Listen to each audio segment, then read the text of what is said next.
Hello friends, আসসালামু আলাইকুম। সবাই কেমন আছেন? আশা করি সবাই খুব ভালো আছেন।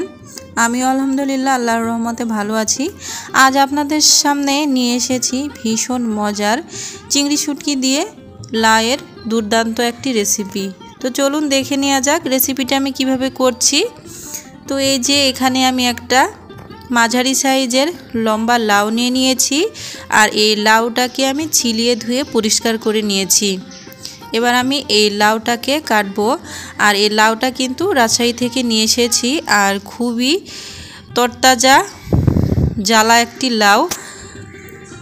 আর তরতাজা লাউ খেতে কিন্তু খুবই বেশি মজা লাগে। তো এবার আমি লাউগুলোকে মাঝখান থেকে কেটে নিচ্ছি। আপনারা দেখতে পাচ্ছেন আমি কিভাবে কেটে নিচ্ছি। যেহেতু এটাকে ছিলিয়ে নিয়েছি এই জন্য একটু পিছলা পিছলা ভাব আছে, আর ছুরি দিয়ে কাটতে লাগে একটু তো সমস্যা হয়। আমি বেশি এক্সপার্ট না, আমি বটি দিয়েই বেশি তরকারি কাটি, ছুরি দিয়ে খুব একটা কাটি না। এই জন্য আর কি হয়তো বা আমার হাত থেকে পিছলিয়ে যাচ্ছে। তো এই যে আমার লাউগুলোকে মাঝখান থেকে কেটে নেওয়া হয়ে গেছে। এবার আমি পছন্দ মতো শেপ দিয়ে এই লাউগুলোকে আমি কেটে নেব। আর সুন্দর করে কাটলে দেখতেও সুন্দর লাগে, আর খাওয়ার প্রতিও একটা সুন্দর রুচি আসে আর কি। তো দেখতেই পাচ্ছেন আমি কিভাবে লাউগুলোকে ছোট ছোট টুকরো করে কেটে নিচ্ছি। যেহেতু এটা আমি চিংড়ি মাছ দিয়ে রান্না করব, এজন্য একটু পাতলা টাইপের করে কেটে নিচ্ছি, খুব বেশি মোটা করছি না। তো দেখুন আপনাদের সাথে কথা বলতে বলতে আমার সবগুলো লাউ কেটে নেওয়া হয়ে গেছে। আর দেখতেই পাচ্ছেন কতটা তরতাজা এবং জ্বালা একটা লাউ। তো এই যে আমি এখানে 200 গ্রামের মতো চিংড়ি শুটকি নিয়েছি, আর চিংড়ি শুটকির ভেতরে কিন্তু কিছু কিছু ময়লা থাকে, সেগুলোকে একটু ফেলে দিচ্ছি। এবার আমি অন্য একটা পাত্রে ঢেলে নিচ্ছি। এই চিংড়ি শুটকিগুলোকে গরম পানিতে ভিজিয়ে রাখতে হবে সেই জন্য। তো এই যে এখানে আমি গরম পানি করে নিয়েছি, একদম টকবগে গরম পানি। পানিটা দিয়ে একটু চামচ দিয়ে নাড়াচাড়া করে দিচ্ছি। আমি 10 মিনিট পর এটাকে সুন্দর মতো ধুয়ে পরিষ্কার করে নেব। তো ততক্ষণে আমি চলে যাচ্ছি পরবর্তী স্টেপে। তো এই যে আমি চুলায় একটা প্যান বসিয়ে দিয়েছি, আর এখানে আমি দিয়ে দিচ্ছি পরিমাণ মতো তেল, আর দিয়ে দিচ্ছি 2 টুকরা দারচিনি, আর দিয়ে দিচ্ছি 1 চামচের মতো আস্ত জিরা। এবার এগুলোকে একটু নেড়েচেড়ে ভেজে নিয়ে তারপর এখানে আমি দিয়ে দিচ্ছি 1/2 কাপের মতো হবে পেঁয়াজ কুচি। লাউয়ের তরকারিতে অতটাও বেশি পেঁয়াজ কুচি দেওয়ার প্রয়োজন নেই, অল্প দিলেই হবে। তো আমি 2 টুকরা দারচিনি দিয়েছি এই জন্য যে আমি শুটকি মাছটা রান্না করছি, আর দারচিনি দিলে শুটকি মাছের যে একটা চিমটা চিমটা গন্ধ থাকে সেটা আর লাগবে না। তো পেঁয়াজগুলোকে ভেজে নেওয়া হয়ে গেছে। এ পর্যায়ে আমি দিয়ে দিচ্ছি চিংড়ি মাছ। আমি চিংড়ি মাছগুলোকে 2-3 মিনিটের মতো ভেজে নেব।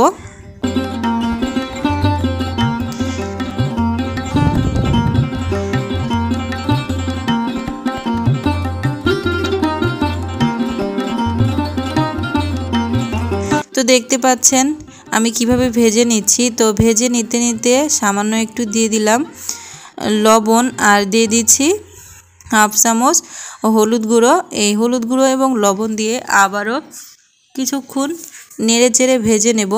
শুধু মাছটা ভাজলে অতটাও ভালো লাগবে না, তার সাথে লবণ হলুদ দিয়ে একটু ভাজলে ভালো হবে আর কি। তো কিছুক্ষণ নেড়েচেড়ে নেওয়ার পর বাকি মশলাগুলো অ্যাড করব। দিয়ে দিচ্ছি 1 চামচের কম লাল মরিচের গুঁড়ো। আমার মরিচের গুঁড়োটা কিন্তু খুবই বেশি ঝাল, এজন্য কম পরিমাণে দিলাম। আর দিয়ে দিলাম 1 চামচ ধনিয়া গুঁড়ো, আর 1 চামচের বেশি রসুন বাটা, আর 1 চামচ দিয়ে দিলাম আদা বাটা। তো সামান্য একটু পানি দিয়ে দিচ্ছি, তা না হলে আবার নিচে লেগে যাবে। পানিটা দেওয়ার পর এগুলো একটু নেড়েচেড়ে মিশিয়ে নিতে হবে। তো আমি নেড়েচেড়ে মিশিয়ে নিলাম। তো এটা যখন নিচ থেকে তেল উপরে উঠে আসবে তখনই মনে করতে হবে যে কষানোটা একদম পারফেক্ট হয়েছে। তো এই যে আমি এখানে লাউ নিয়ে নিয়েছি, এই লাউটাকে কিন্তু আমি ফ্রিজে রেখেছিলাম। তো 1 মাস পর আমি এই লাউ রান্না করতে চলে আসলাম চিংড়ি শুটকি দিয়ে, তাও আবার। তো লাউগুলো ফ্রিজে রাখার ফলে অনেকটা বরফ জমে গেছে, এই জন্য আমার মনে হচ্ছে যে হাঁড়িতে হচ্ছে না এমন একটা ভাব। তো খুবই সাবধানতার সাথে আমি লাউগুলোকে উল্টে পাল্টে দিচ্ছিলাম। আর ডিপ ফ্রিজে রাখলে তো সব জিনিসই একটু শক্ত হয়ে যায়। তো আমি নামিয়েই এই গরম মশলার ভেতরে দিয়ে দিলাম। অবশ্যই আপনারা গরম তেল অথবা মশলার ভেতরে যে কোনো সবজি ডিপ ফ্রিজে রাখলে দিয়ে দেবেন। তো এই যে নেড়েচেড়ে নেওয়ার পর আমি ঢাকনা দিয়ে ঢেকে দিলাম। তো ফিরে আসছি বলক আসার পর। তো বলক চলে এসেছে, এবারে আমি এটাকে নেড়েচেড়ে আবারও খুব সুন্দর মতো মিশিয়ে দেব। তো দেখতে পাচ্ছেন লাউয়ের কালারটা কিন্তু নষ্ট হয়নি, ডিপ ফ্রিজে আমি কাঁচা রেখেছিলাম তারপরেও। তো একটু দলা পেকে আছে, আমি খুন্তি দিয়ে একটু ছাড়িয়ে দিচ্ছি।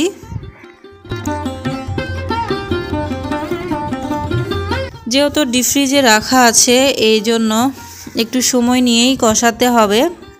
আর ডিপ ফ্রিজে রাখলে সব জিনিসই একটু কষা টাইপের হয়ে যায়, কাঁচা জিনিস, বিশেষ করে কাঁচা সবজি রাখলে। তো দেখতে পাচ্ছেন আপনাদের সাথে কথা বলতে বলতে আমার লাউগুলোকে প্রায় কষিয়ে নেওয়া হয়ে গেছে। আর কিছুক্ষণ একটু নেড়ে চেড়ে রান্না করলে কষিয়েটা নেওয়া হয়ে যাবে। দেখতে পাচ্ছেন সবগুলো ঝোল শুকিয়ে গেছে। তো এ পর্যায়ে আমি এখানে দিয়ে দিচ্ছি টকবকে গরম পানি। গরম পানিটা দিলে তরকারি কালারটা যেমন সুন্দর হবে, আর লাউটা যদি কচরা ভাব থাকে সেটাও সুন্দর মতো সিদ্ধ হয়ে যাবে। তো পানিটা দেওয়ার পর আমি ঢাকনা দিয়ে ঢেকে দিয়েছিলাম। ফিরে আসছি বলক ওঠা পর্যন্ত। তো এই যে বলক চলে এসেছে, এই পর্যায়ে আমি একটু নেড়ে চেড়ে মিশিয়ে দিচ্ছি, তা না হলে আবার সাইডে মশলাগুলো লেগে যাবে, তখন আর ভালো লাগবে না। তো আমার রান্নাটা প্রায় শেষের দিকে। এই পর্যায়ে আমি দিয়ে দিলাম 3টা কাঁচামরিচ। কাঁচামরিচগুলো দিলে ফ্লেভারটা অনেক বেশি সুন্দর হবে, এই জন্য আর কি দিলাম। তো কাঁচামরিচটা দিয়ে আমি 5 মিনিটের মতো ঢেকে রান্না করব। কাঁচামরিচ দেওয়ার পর 5 মিনিটের বেশি রান্না করার প্রয়োজন নেই। তো আবারও একটু নেড়ে চেড়ে নিচ্ছি। এ পর্যায়ে আপনারা ঝোলটা চেকে নিতে পারেন, যদি লবণ অন্যান্য কোনো মশলা লাগিয়ে দিতে পারেন। তো এই যে আমি নামিয়ে ফেলবো, এই জন্য দিয়ে দিচ্ছি টালা জিরার গুঁড়া। টালা জিরার গুঁড়াটা দিলে কিন্তু তরকারি ফ্লেভারটা যেমন সুন্দর হয় আর খেতেও বেশ মজা লাগে। তো টালা জিরার গুঁড়া দেওয়ার পরও আবারও আমি একটু নেড়ে চেড়ে দিচ্ছি।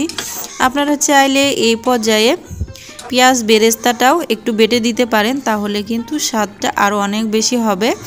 তো এই যে দেখতে পাচ্ছেন আমার তরকারি রান্নাটা কমপ্লিট হয়ে গেছে, আর কতটা সুন্দর কালার হয়েছে। তো চুলার জালটাকে অফ করে দিয়েছি। কিছুটা ঠান্ডা হলে আমি একটু বাটিতে সার্ভ করে নিচ্ছি। আর এই লাউয়ের তরকারি কিন্তু সবাই অনেক বেশি পছন্দ করে। এই লাউয়ের তরকারি দিয়ে যদি আপনারা রুটি খান তাহলে কিন্তু এর স্বাদ কখনোই ভুলতে পারবেন না। তো আজকের মতো আর কথা বাড়াবো না, এখানেই বিদায় নিচ্ছি। আল্লাহ হাফেজ, সবাই ভালো থাকবেন।